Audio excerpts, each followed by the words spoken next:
Patriots, Crazy Hawk 99 here, and I just wanted to give everybody a reminder, if you carry on a regular basis or irregular basis for that matter, obviously you should be inspecting your firearm and cleaning it. I recommend at least once a week. Just take it apart, blow the dust out. You probably don't have to lube it that often depending on which firearm you carry. Glocks are pretty solid, so just blow the dust out, but take a look at it, maybe empty your magazine, same thing on that. But don't neglect your holster. I've neglected mine apparently. I take this firearm off and change it from pants to pants about daily, and I normally just take it off with the gun in it and put it on the belt in my other pants, but I haven't been diligent about actually checking the holster out. And as you all know, and I know there are a lot of haters out there in hybrid holsters, and to each their own.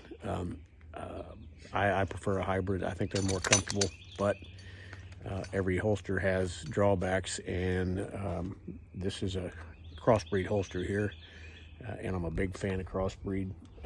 However, this will be the second warranty repair. Actually, they did a complete replacement the last time. The shell has cracked, and I'm going to take it out and I'll do a little video around the rivets there. So on one side, the shell should be held against the backing by 3 rivets, the kydex shell, and 2 rivets are cracked off the shell, so it's only 1 rivet holding it, and that could be a big problem if the other one cracked as well, because then you have absolutely nothing holding the firearm in the shell other than the tension of your belt against your waist, or against the firearm between your waist. So I'm going to roll in a little closer picture of this. Again, this happened, I don't know if it, honestly, I can't remember. I think it cracked in the same place before, but they didn't repair it the last time. They just gave me a new holster. This time I'm going to ask that they just put a new shell on this, because I've already got the leather broke in the way I like it, and it's comfortable, and there's always a little process to break the new leather in as far as time goes. But also, I'm not defending Crossbreed here. I still stand by them, and they're still my preferred holster comfort-wise, because if it's not comfortable, you won't wear it. I think it has something to do with 2 things. One is this is got a weapons mounted light on it, so it makes it a lot wider. And I wear my holster at the 3:30, 4 o'clock position on my waist. And I think because of that, your waist has a pretty good bend in it in that area, and that let's just say a weapon mounted light is this wide. If it was just a weapon alone, it's not that. It's only that wide, so that it's harder to bend. This obviously isn't going to bend, but the kydex has to mold some way or another. If you're carrying appendix, I don't think you have that issue, because the front of your body, I mean, there's a slight curvature to it, but it's basically flat. But around your waist, particularly around the 3 o'clock position, you've got, the big hip bones protruding there. I think that's got something to do with it. So I'll send it back in. They'll either fix it, which is what I'm going to request they do, as opposed to replace the entire holster.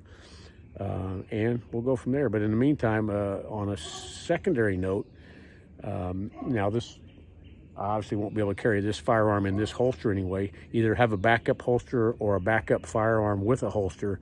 So in an event like this, I'm going to be out this particular firearm and holster for, I'm going to guess it's going to be at least 3 weeks, probably 4, to get it back. So I've got another gun. Actually, I was going to transition to another gun anyway. I'm going to start carrying my 365 XL. It also has a weapons mounted light on it, and that is a hybrid holster as well, but it's not Crossbreed, because they don't make one for the light I have on that firearm. It'll be a Thief's holster. So I guess this might be a good time to transition to that, and I'm going to have to start doing a little more training with the red dot that's on that, because it'll be a first for me carrying a red dot. So after this, I'm gonna copy in at the end of this a little closer video of the holster in the failure point, just for your reference. Hope you found this useful, and we'll talk to you later. Now, if you look at this as you're pulling out, it does require a bit of a close inspection, because it didn't jump out at me. but you see that crack right there. So those two rivets are out of the game. They're not holding that side of the hole strong at all, only that top rivet. So if that were to crack in that place as well, I'd have a major problem. Right now it's just a significant problem. So again, inspect your equipment, and there's not much you can do preventive wise to keep that from happening. But again, I think it's just to do with, you see how much of a bend to make it around my waist there is there, and that's the fracture point. So, and you see how wide that, with that weapon mounted light, it really makes them wide. Hope you found this interesting, or at least helpful. Oh, and Christoph and Hercules, say hello. Hercules. Yeah, he'll say hello later.